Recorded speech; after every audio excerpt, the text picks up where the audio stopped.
Aloha, mai Hilo. Means hello and welcome to Hilo. As you can see, we're still in Hawaii. As the locals say, Hawaii. There's like a pause. Right behind me, you can see not a whole lot actually. It's kind of cloudy, but there's one of the giant volcanoes on this island, the largest freestanding volcano in the world, Mauna Kea. Right behind us. Ciaran and I just got back from a long ass hike. I'm not gonna lie, it's pretty long, kind of tired, but we're feeling good. We wanted to get a shift gear episode out for y'all. We skipped last week. We felt kind of bad. So welcome to Hawaii. We're with you here, and there's a lot of water noise, so I apologize. Editor's going to be hard at work. An editor is you and I. We wanted to introduce, we have merch. Look on our heads. Ciaran, duck your head down a little bit. There you go. Shift gear, icon, bucket hats. They're here.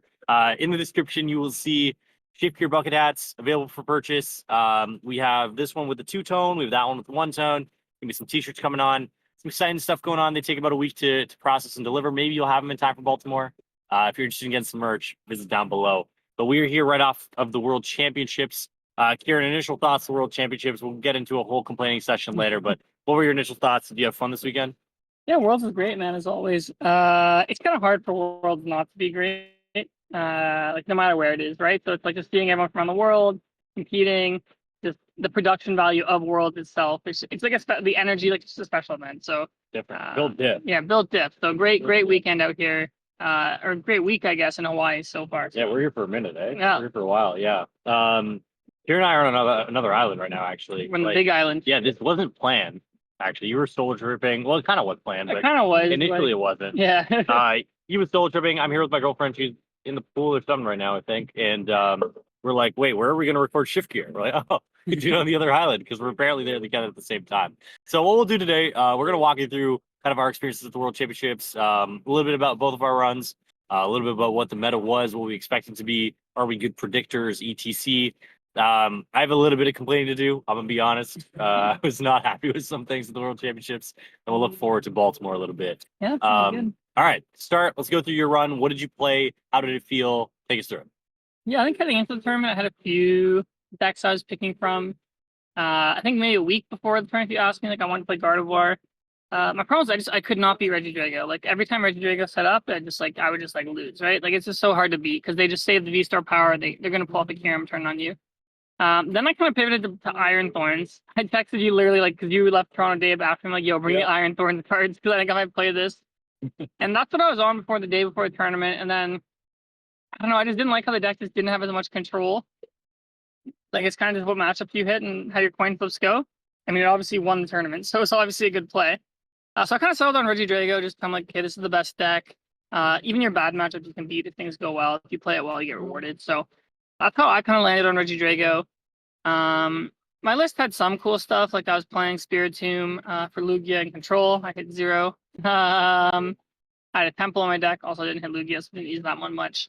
Otherwise, pretty standard Regidrago. Yeah, my run like started really well. I was like 2-0 and 2 mirrors. Like I felt like I was playing really well. Faced the Raging Bolt deck where I lost to lose a catcher flip. Like I prime catchered with Charizard on his Fez. I owned him to 2, and then he just 2 catcher flip heads. I'm like, if you're gonna win Worlds, you need 50-50s like that go your way, right? So from there, I faced an Iron Thorns deck, which I actually ran probably like super hot. Like game 1, I hit Rock alone, turn 1. Game 3, I just hit Squawk turn 1 to motivate, which was huge.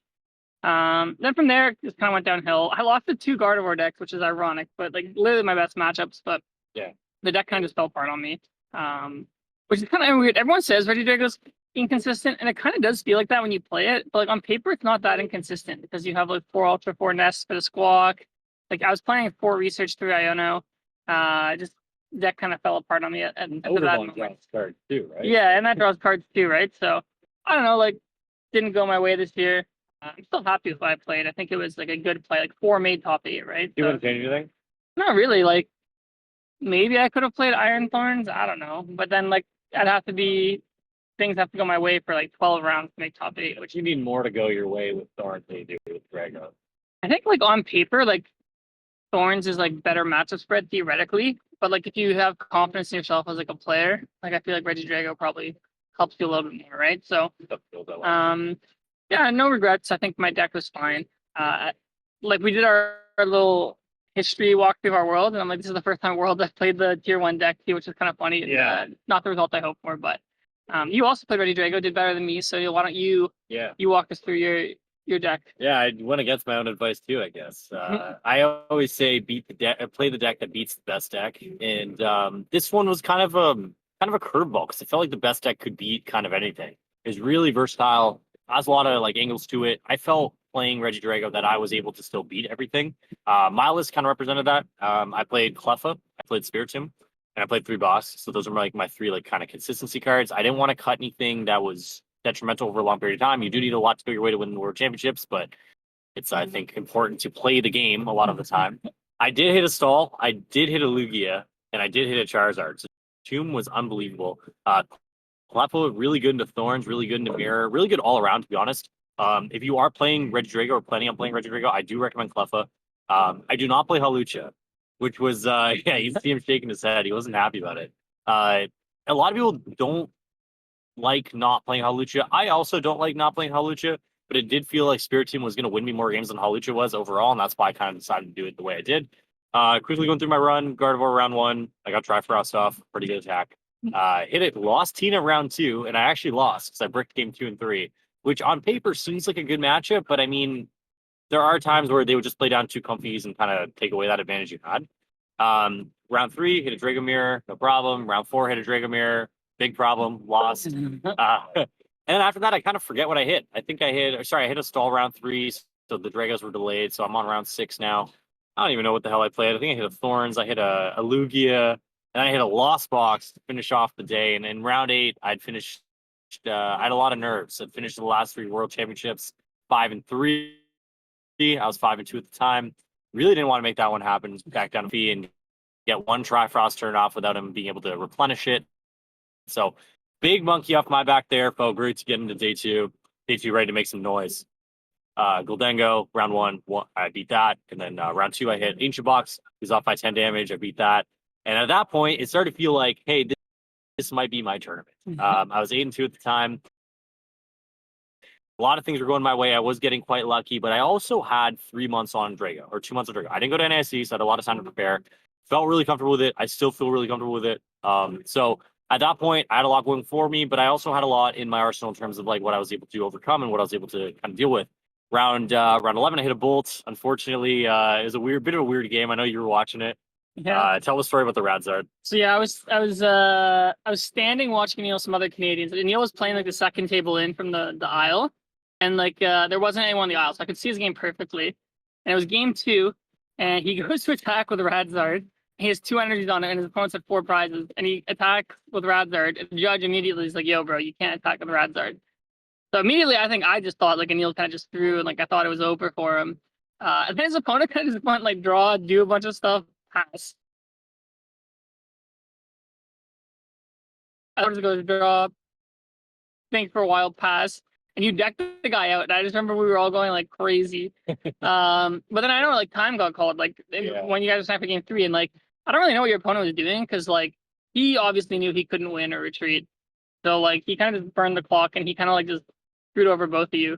Not in like a mean sense. I think he just misplayed. He just misplayed the situation. Like he cut himself, or he didn't give himself a chance to advance either. So basically, y'all got that to a point where my opponent had 3 cards in deck, and I knew he needed to Sada to win, and Sada requires you to draw 3 cards. And I knew the other foul pad was probably gone, otherwise we would have played it.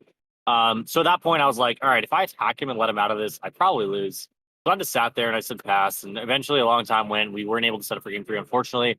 But against Raging Bolt, like in that time, I felt okay taking a tie. Like, it's not a great matchup. I did, in hindsight, I do wish I had the chance to play that last game just in the off chance that I won, because it didn't matter. But anyway, so I ended up tying that game, and then round 12, I had a. All right, Pete. We're on the. I was recording through my phone just context because it's a lot clearer, but my phone just said iPhone storage full, so RP to that. Yeah, sorry, where was I? I was against Zard, and I kind of cured, I think, a little bit too early in game 2, and I ended up losing. So I won game 1, lost game 2, and game 3 for a $5,000 prize, a stamped promo top 32 and investor bag, which I would have loved to have gotten. And I needed an energy switch off 14 cards, and I didn't. That is the game we signed up for. It's all good. Super disheartening at the time. I think if we talked about this 2 days prior, I'd have had a kind of different mentality. about it, but now really come to terms with it. Really happy to show that I can hang and ball with the top players in the worlds. Top 4 worlds, I guess, is something to be proud of as much as I am not proud of it at the current moment. But that was kind of our runs. We had a good time at Worlds. But let's talk about the meta overall, what we kind of expected versus what actually happened. So I think you and I expected a lot of Drago, which we did see. A lot of Gardevoir, a lot of Zard, which was kind of a little bit different to what we thought. So maybe take us through that. Yeah, I think I tweeted before the event like what I thought my top 6 meta share was going to be, and I actually got all 6 decks like dead on. I just got the order wrong. So I think going into the tournament, we all knew Drago was going to be number 1. I don't think we expected 25% or 24%, whatever it ended up being. I think Lugia was just less than we expected as well. I think I was expecting like a 15, 16% Lugia, and it ended up being in the same pool with like the Gardevoirs and Charizard. Gardevoir, Charizard, Bolt, I think all of us expected around 10%, which is what they ended up settling at. And Iron Thorns, like before heading to Worlds, I didn't expect much, but once I was at Worlds, like I was hearing so many rumblings of people playing Iron Thorns. I almost played the deck, so I tweeted like I expected it to be 6th on the graphic, and it ended up being there. So I think this was a world where the meta wasn't like that hard to predict, and I think most of us like got it like more or less like right. It was just interesting that so many people decided to send Drago, and then less people decided to send Lugia. But maybe honestly, like with the amount of hype Thorns was getting, like people kind of like moved off playing Lugia at the end. Yeah. The Draco thing was surprising to me too, because it's tough. Like sometimes when you're the most popular deck in the room, and everyone knows you're the most popular deck in the room. Like sometimes what happens is these decks get like a crap and a hype, and people will stop playing because they're scared of it. This is not one of those times. And I'll be honest, like through my rounds, there were a lot of cards my opponents played where I was like, okay, I am the target here. Like I am the target demographic, and my deck is not designed to like really beat all of these state, right? So I know a lot of Dragos felt that this weekend. There was a lot of Drago. At the end of the day, Thorns winning Worlds, I think, is pretty noteworthy. As much as it's kind of boring, I guess, Yeah. it is pretty noteworthy. I don't remember a time ever where a quad deck has won Worlds. No, I don't think ever. Yeah, right. Like, and the fact that a deck that was, I saw a lot of hype for this on Twitter, a deck that's like $56 just won Worlds, is pretty eye-opening to say the least. But Worlds this year was encapsulated for me by aggressive decks, right? Yeah. A lot of aggressive decks. That is what beats Regidrago.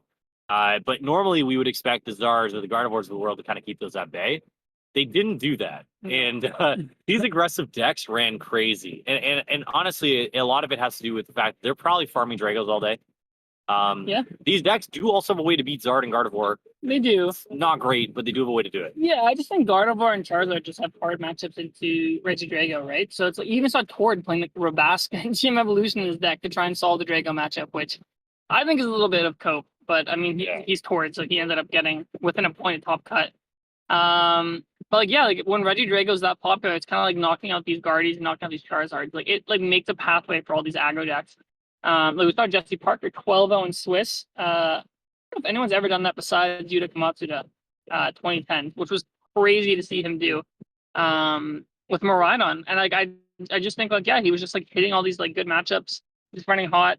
I think Miraidon's actually fine to Gardevoir if they don't go Clefty turn 1 because he just hands.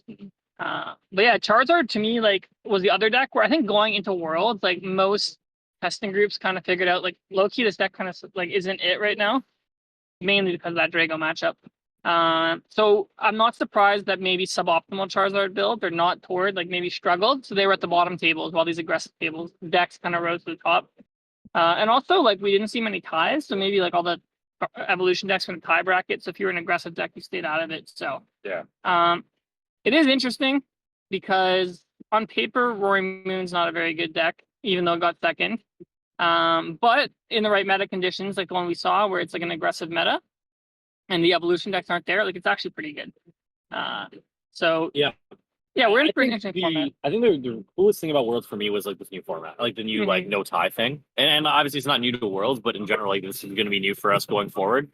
Just the way like people interact with each other in terms of ties. So I had a situation, for example, where we made a gentleman's. We were 2-2 on prizes in game 3 after time was called. I decided to scoop because my opponent was probably going to win the game the next turn, like almost for sure going to win the game. And I didn't want to be in the tie bracket because tie bracket invites a lot of weird things sometimes. So I decided to scoop. It ended up working out really well. I'm curious to see how people do this in regionals. Obviously, you want the extra match point. A lot of the time, like that is the difference. And to be honest, for me, it was the difference. Like if I had an extra match point, I was able to ID in the top 32. Yeah. So you could argue that cost me $5,000.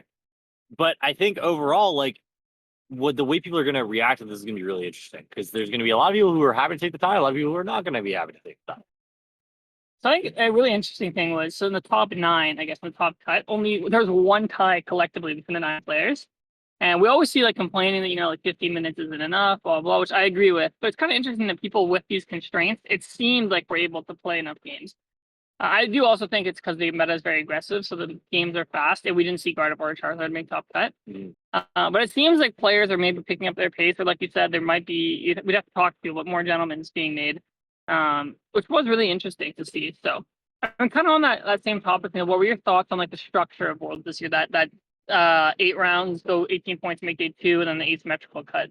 I loved it. I felt the days were less strenuous, less kind of demanding. I think overall, which is gonna be really nice for regionals, where like all of you listening to this, like you felt it, like it's kind of sitting at a regionals for 9 rounds after you're done, you're just dead, right? You're exhausted. And I think we're still gonna have 9 rounds for a lot of the regionals. I think pretty much every single region. Yeah, but the day 2 felt a lot better. Super refreshing. 4 rounds, kind of in and out. Worlds overall this year was run really slow. Like the tournament itself was really very slow. The one thing I did wish by the end of it, and I guess I'm just a victim of circumstance at that point, is I wish I had a little bit more time to erase my mistakes. By that I mean like an extra round where I did have like a tie there and I had a loss. So having an extra round would have been able to propel me back into contention. And it did feel like 1 or 2 losses within day 2 and you're already out immediately. Which did kind of feel bad, but I mean that is kind of what it is anyways. I mean you went in at 6-2, right? Yeah. So I feel like regionals this year, if you go in at 7-2, it's gonna be the same thing. If you lose, you can't make top cuts. Yeah. So there's a lot less leeway in that sense, but it's good because your day's over faster. I know for a lot of people, like, and ourselves included, it is trivial to get flights out of places past 3 p.m. on a Sunday. So that's gonna be really nice. So we know we're gonna be done like, hey, we're gonna be done 11, we're gonna be done by 12. So I'm a fan of this format. I like it. I think obviously gentlemen's are gonna be more prevalent than they used to be. But we'll see. And like this kind of flies into our next point. So what do you think the meta is going to be going into Baltimore? Yeah, I mean, it just feels like now Thorns is probably going to go up and play. It's a very easy deck to play, right? Like I don't know, people like don't practice much, or it's like I don't know what to play. Like they'll just send Thorns. It's interesting because like Thorns, like you can tech for it if you want. A lot of the techs for Thorns don't have utility in other matchups. Like stuff like Cologne in a lot of decks is like only really that good against Thorns. Maybe Mimikyu if you're playing a deck like Charizard. You can play Flutter Mane, but again, like unless your deck has a way to like attack with it, like realistically, like it's not the best against Thorns. So I do think Thorns is going to become like just a standard deck now that sees a lot of play. And I do think now Roaring Moons, if they got second, we'll see some play as well. I mean that's a deck like a lot of people used to love, right? So if any Moon players that can dust off that deck again, it plays really similar to how it used to play, right? Yeah. So, far off. But I do think there's an opportunity now for decks like Gardevoir and Charizard to do better. I think Regidrago will be most popular, but I don't think it'll be 25%. I do think because we were at the World Championships, like the players concentrate more on like the top decks. Like regionals has more people just playing whatever they want. And like also I think like the Regidrago versus like Gardevoir Charizard matchup is a lot closer if the Regidrago player is not like an amazing pilot. So I definitely think Gardevoir and Charizard are decks to watch out for that are going to do better, perform better at Baltimore. Yeah, I'd pick it up. Yeah, it's kind of cool. We're looking like behind us and like the tide, crazy high now. We might get destroyed with the wave at some point, which would be pretty sick. But you know what? Like, I agree with you. I think there is a lot of space for these evolution decks to kind of come up their head back out. There's a lot of aggression going on, and then that needs to be fixed. So I think I will be relying on those Zard players to kind of weed that out for us. I think going to Baltimore, like there are obviously 3 weeks. I think a lot of things are going to change, but you have the privilege now of preparing for Baltimore to kind of hone in on one deck and just kind of master it. This has kind of shown that any deck can still kind of do well. Yeah. Obviously the aggression is kind of new to us, but and I think overall I am a little bit disappointed in how the meta shaped up for Worlds. I know a lot of people were saying that. It doesn't feel like the best meta right now, especially after consistently like good metas where there's a lot of diversity. Any deck could win at any time. Yeah. Going into this kind of did feel bad. Yeah, it feels like they spent the last year, like, well, they said, like, we're trying to, like, print, like, comeback cards, stuff like Iono, stuff like Reversal Energy, stuff like Countercatcher. And it feels like this meta is very, like, get ahead by 2 prizes, stay ahead by 2 prizes. I've seen some discourse about this, but, like, Pheasantipity definitely feels like it added to that. Like, Pheasantipity was in every single deck in Top Cut beside the Iron Thorns, for obvious reasons, so I mean, that's just a card where it's like it just makes Iono, like Roxanne, Unfair Snap just like much harder to stick because your opponent's probably going to draw like 2 plus draw for turn plus fez. Like that's like 6 cards. Like it's very very hard to disrupt. And Pheasant Dippy, like the downside of the card is it's supposed to be you're playing a 2-price Pokemon with like not that much HP, but all the decks that play it already play stuff like Ogrepon. They play stuff like Squawk. What's Ogrepon? Oh, sorry, Ogremon. Yeah. Right. So it's like Pheasant Dippy isn't really a 2-prize liability just because you're already playing other 2-prize liabilities. Yeah. So I do feel like Pheasant Dippy was probably not needed to be printed, and it kind of goes against what I think their design philosophy was.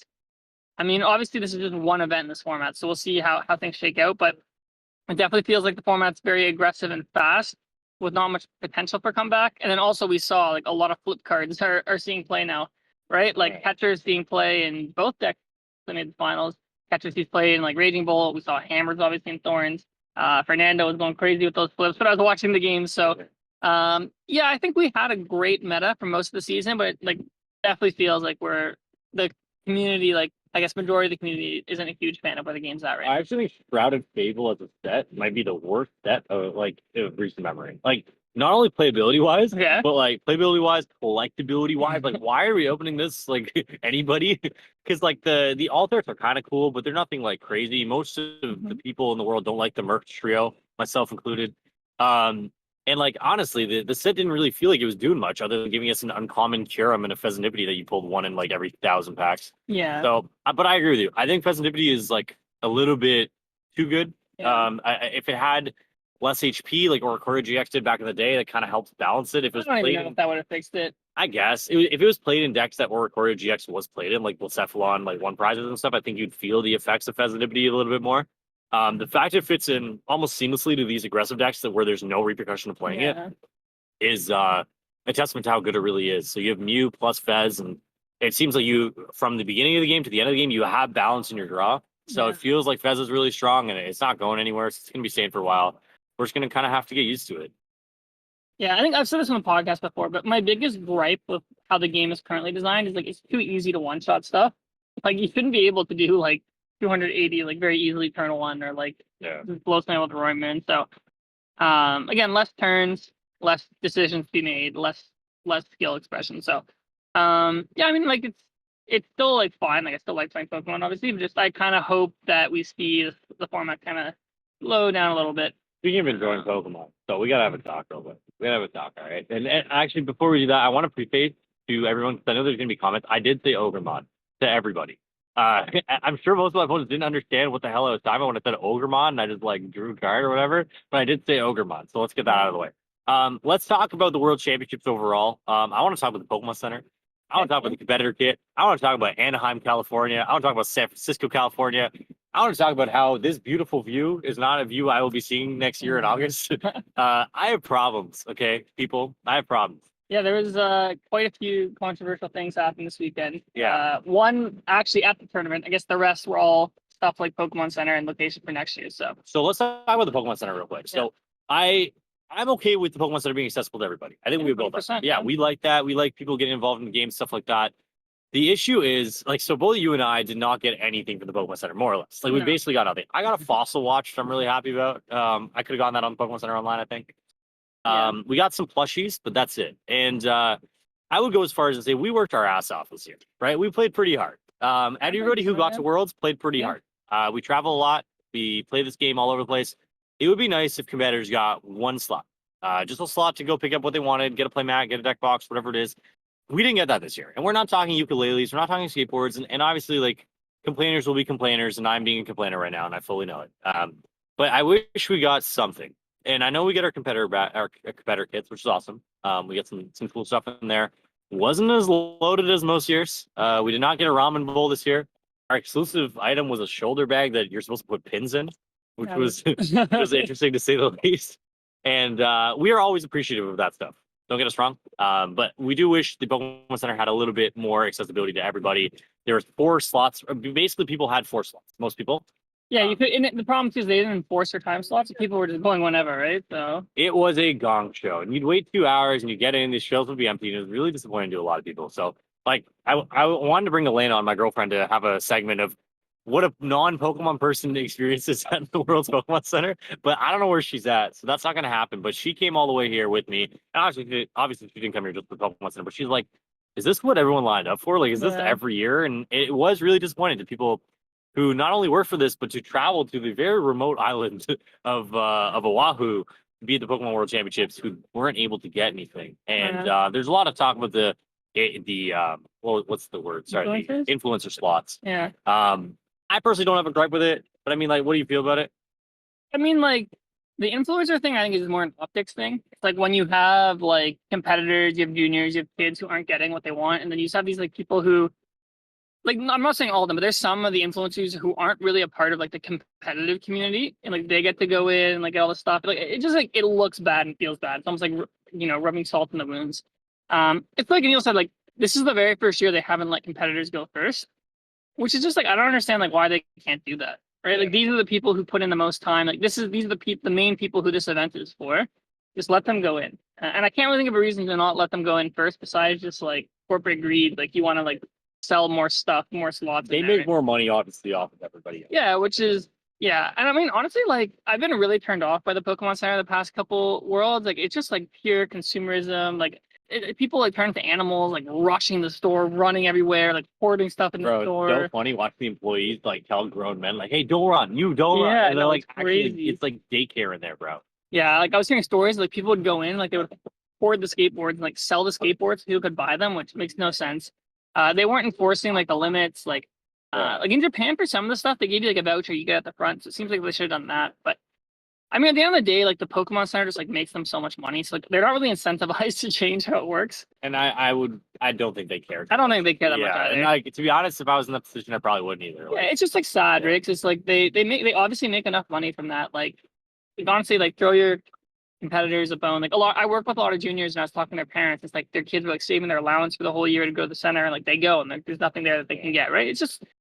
It's tough. And then like you go outside the Pokemon Center, and there's just people selling stuff that you can buy inside. And like 99% of it ends up on eBay anyway. Yeah, it's like crazy. And like the other thing too, they can do to solve is like just make more merchandise, like more inventory, and like if you don't, the profit margins on it are insane. So like I don't think it's too big an issue if they have extras. And even then, if they have extras, just sell it on the Pokemon Center website. Like, who cares that like it's not? Well, dude, my thing is this: like, if you're gonna sell out anyways, which they are, they're gonna sell out. Yeah. Why not just like give it to the people who deserve it most? Yeah. And even if it's not me, even if it's not you, right? Like the families of people of juniors or whatever, like people who actually deserve it, like they should be getting this stuff. Yeah. And I have issue with like the same people who are like maybe local school, no problem, but people who like fly in from very far or whatever, who are not qualified, who are going in 4 or 5 times and making their money back through eBay. Well, yeah, like, it's not bad. If people aren't getting it because they want stuff, like they're getting it just to resell for profit, right? So it sucks. And so speaking of which, and I want to kind of segue this into Anaheim, California, real quick. So we're going to Anaheim, California next year for Worlds, which is very interesting. California's had Worlds, I think, like 7 times now.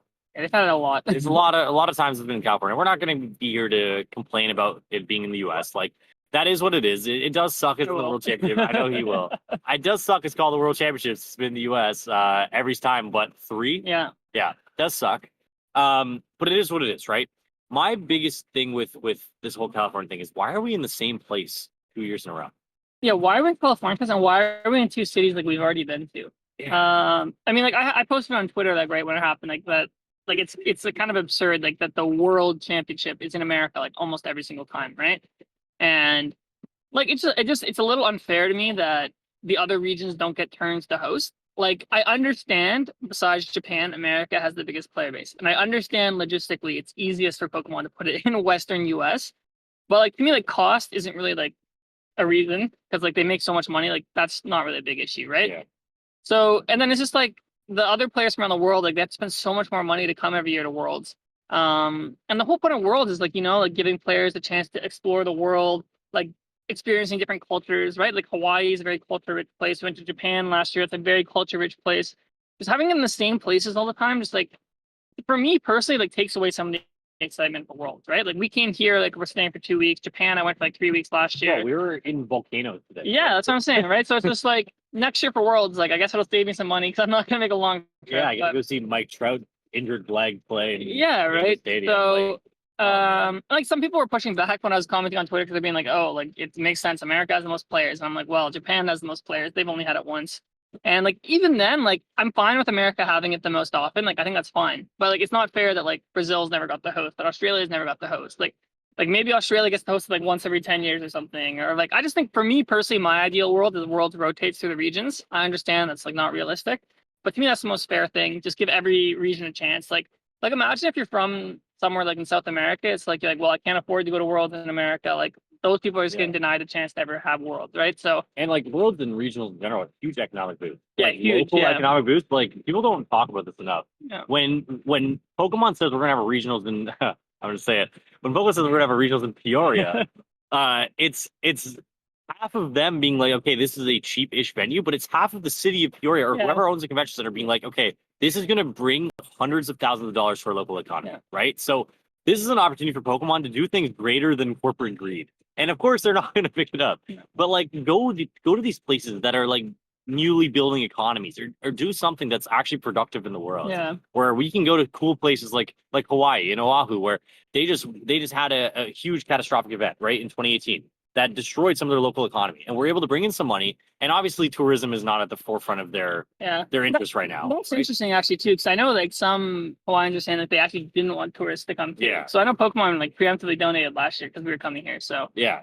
So it like whether or not they wanted it, obviously it's up for debate. Yeah. It did bring a ton of money to the local economy, which is a boost, right? And maybe it did hamper a couple things here and there with Pokemon players being rambunctious, and we apologize for that, of course. But I think it's huge. I think the effect Pokemon has is huge, and they're going to like Anaheim, they're going to San Francisco, and these are places that we'll talk about as the year goes on. Obviously, these are places that don't need a local boost, but it feels like they're kind of catering to the whole like, oh, a lot of influencers live in LA and a lot of people can access LA, and obviously it's a great place and it's awesome to have worlds accessible to people who are not just competitors. But it does make the lives of competitors a lot more difficult and a lot more unfun when there's hundreds of thousands of people walking in and out of a venue every time. Do you think the Pokemon Center was bad this year? Wait till it's in Anaheim, California. I mean, it's just like we were like laughing about this. Like our last 3 worlds were like London, Japan, Hawaii. Like probably 3 of the best locations they've ever had worlds. And then we're like, all right, now you're going back to Anaheim and San Fran, which they're both fine cities. Like, don't get me wrong, but they're just not as exciting. We sound like such complainers. Yeah, we do. We complain about everything. And like, I'm sorry, guys. Like, we don't come here to complain, right? Well, also, California is just expensive in general. Even though I like California. It's a really nice place. And there's I don't want regionals to in go LA too. That's the other thing, right? Like, there's already regionals there, and there's Sacramento regionals. Like, there are things happening in LA or in California. We don't need to go back there as well for Worlds. It's just, I think the most disappointing part for me is that it's there 2 years in a row. Yeah, 100%. And yeah, go ahead. I will say too, like this is San Francisco's chance to redeem itself because I think collectively as a community, like 2016 San Fran was probably the worst Worlds in history. They held it in like the basement of this hotel and like they didn't have enough space. Like they had to delay the start because the fire marshals were like, "Okay, you can't have more people in here." Yeah. So that I'll look forward to giving San Fran another chance. But Yeah. last time was not a good memory.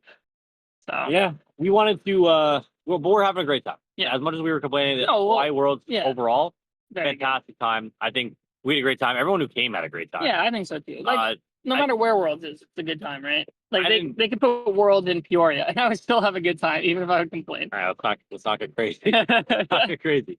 I had an issue with $9 Skittles. Yeah, prices are insane here. Prices are and they're in US dollars, man. Yeah, we're struggling right now.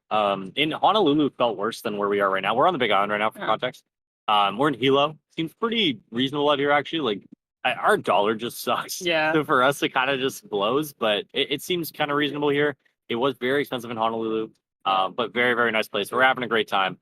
We wanted to get a Shift Gear episode out for you guys. Obviously, this is a less than ideal situation to film in, but we kind of made it work. We apologize if the mic audio is not the best. Kieran swears his Android is like some like next level mic. And once editing, we're gonna find out if it's true or not. Editor might have a lot of work to do here, but we want to get something out to you guys. We will be back for next week, Wednesday. Any concluding thoughts? Not really. Just enjoying Hawaii. Yeah. And go buy Shift Gear bucket hats if you want one. I'm wearing a bucket hat now because now we. You know how hard it is to get this guy to wear a bucket hat. Yeah. You guys, let me know what you think of my bucket hat look. Honestly, not. You look pretty good. I think I look okay. Yeah, you look fine. Yeah. These things are like, these are great in the sun too, right? Like right as the summer comes to an end. So if you're interested in a bucket hat, feel free to grab one. No pressure. We appreciate you all being here and kind of sitting with us through what was kind of a complaining / talking session with loud waves behind us and a live band in there who's playing a guitar of some sort. Yeah. Oh, before we end, people want to know, what's your opinion on the Ian Rog match loss? All right. Here's what I'll say. In the interest of not getting canceled, I think it was not the right thing to do on camera. Yeah. I do believe that thoroughly. I do not think it was the right thing to do on camera. Yeah. Was it funny? Yeah, kind of. I was kind of laughing when it happened. Like, I won't even lie, I burst out laughing. But if I'm him, I probably wouldn't do that in the world's top 8 of all things. And I do feel bad for him. I feel like obviously he made a mistake, but this has been blown up probably far beyond where it needed to be blown up. Yeah. And I feel more bad for his opponent, who's like kind of winning worlds in a sour. I mean, I don't feel bad for his opponent because his opponent won worlds. Fair enough. And like Fernando, it's like no one should like hate or anything. Like if you lose like another chance, I would take that, right? Yeah. Like I think it was kind of strange though that like they let Fernando move on and didn't just let Jesse move on, because like I mean we watched like Fernando lost his top 8 match and like Ian's gesture really didn't have an effect on the match. The match was over, right? So I think maybe like Jesse's the one who should have like gripes. Yeah. But no, like Fernando sees his opportunities. There's no issues with that. Bro, it was so weird. Like, I can't say what I want to say out here, but it was so weird. Like, why he just like randomly did that. Yeah, I don't know why he did that. Like, it's different if it's like to your opponent, but that clearly wasn't to that's his even opponent. worse if it's to your opponent. It was like to some guy in the audience. Like, bro, like, what was the point of this? And we got to talk to Ian. We got to get the story You gotta straight. get the story straight. It was kind of random. If you had a small child watching the stream, hopefully they don't know what that was. But if they do, like that's awful. Yeah, like my thing too is I was saying to some people like I feel like if Pokemon like just did nothing, like I feel like it would have been fine. Like no one would have like it would have been like a like Twitter meme, but like now like I saw some like mainstream news outlets picked it up and it brought more attention to it. Yeah.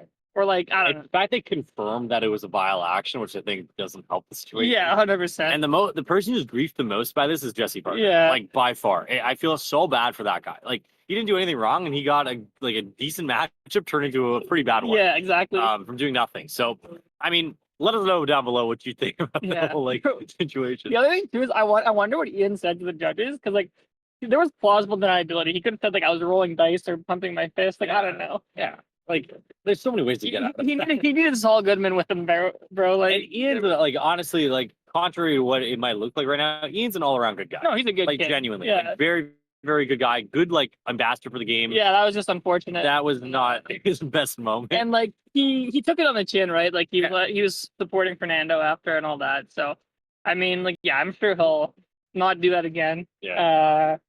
But it was a really unfortunate thing to have happen. And honestly, probably going to be one of the most remembered things from this year's World, right? The Pokemon community loves drama. They do. And that night, Twitter was blowing up. One thing I actually do want to touch on before we hop off. What did you? It's not anything to do with drama, but Ian did have a bye going into the tournament. What did you think about the new like no day 2 auto invite system, but instead you get a 1-round bye? Yeah, I mean, as someone who's played through a lot of World systems, and I've had day 2 buys and played day 1 before, I thought this year's system was perfect. I think round 1 bye was like an advantage. It's a decent advantage, right? You're not having a round up to like variance or master you hit. The buys did give 100% resistance. So like if you were at 30 match points, you were probably not one of the people who had to play in that asymmetrical match. And if you were at like 27 match points, like you were probably bubbling into top 32. So I think it was honestly like a very fair reward for the top X players from the continents or the regions. And I don't think it like griefed anyone else. Like, because like the day 2 auto invite was a huge advantage. It's basically like going 6-2 day 1, right? Dude, it was crazy. Yeah. So it felt like much more level this year, the playing field between the top X from the regions and everybody else. And I think the day 1, day 2 was perfect. I think asymmetrical cut was a great addition. We only ended up having a 1 playoff match. I think we thought we'd have a lot more. RIP Rahul, man. Yeah, RIP Rahul. But no, I'm happy with it. I hope they stick with this next year, and this is what they do for the reward. I like it too because it didn't like for guys like us who didn't have that. I know you finished us outside. I was the first RIP person off the Kieran. list for a buy. RIP Ciaran. But it didn't feel bad for us either, right? Like last year, day 2 auto invites, it felt like you're like grinding on day 1 in a dogfight. Yes. Just for some guy to like cheat and go to day 2. This felt fair. I would even be open to giving a second round buy, I think. Maybe in the future. That's what they used to do for nationals. Yeah, I think one idea I had, like I saw people post like when we used to do the day 1, day 2 thing, they were like, it felt really bad if you didn't get top 16 because like you just get nothing, right? They're like, oh, like maybe if you get like top or a certain amount of championship points, you get a buy, a certain amount, 2 buys. That might be an interesting system, but I think now we're going to smaller worlds, so like I think it's a little harder. But like I don't hate double buy either. Or maybe like if you win an international or something, you get that. That's like the extra reward, right? For really rewarding that excellence, which would be really cool. Yeah. And I heard you mention cheating. We forgot to talk about this. That video of the guy palming a card, that was crazy. Yeah, that was crazy, bro. Like, how do you like what even goes through your mind to do that? Well, it's not even that. So I'm like, one, I was like, yo, why is someone randomly recording this match? And then I assume it was like someone who knew like his opponent or something. And then 2, I was like, yeah, like that was like that was like smooth. Like the first time I watched it, I'm like, I don't even know what happened. And then I watched it again, I'm like, damn, like You know what the card was? no. No, me neither. But I'm glad that was being recorded and like he definitely got disqualified, right? That guy needs to get banned for life. Yeah, that guy needs to get banned for life. Tolerance for that stuff. Like 0. Yeah. Because the thing is, here's the thing, right? You DQ someone, you put in some sort of sanction, they come back 6 months later, they do the same thing. Yeah. Banish them to the underworld, bro. Get out of here. Go play Yu-Gi-Oh! They don't want you. Something like that, like there's not even like, oh, I didn't mean to, whatever. Like that was obviously premeditated, like executed, practice, like cheating against somebody who also worked their ass off to get the worlds, and you're ruining someone else's day. Like, I have 0 tolerance for that stuff. I thought it was crazy though. Like the fact that it was caught on video. Yeah, that goes to say too, like how many times does this happen where it's not caught on?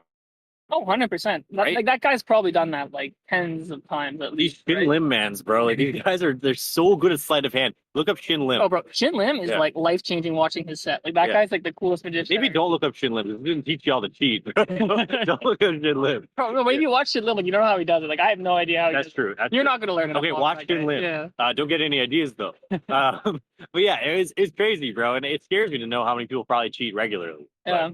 All right, let's wrap this up. I'm hungry. We're looking forward to being back in our normal studio setup where we can have concise thoughts and not have people cannonballing behind us. But we did the absolute best we could with what we had.